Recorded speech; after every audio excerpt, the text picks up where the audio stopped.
Hi friends, this video shows how to do factory data reset.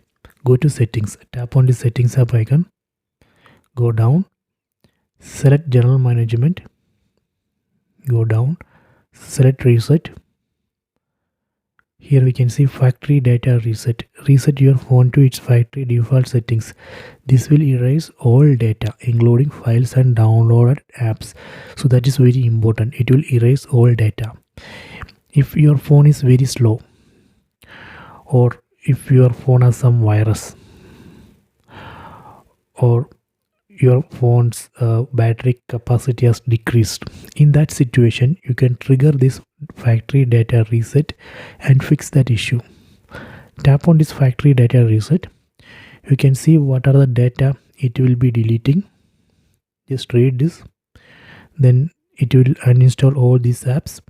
If you are okay with this, you can tap on this reset button and reset the phone.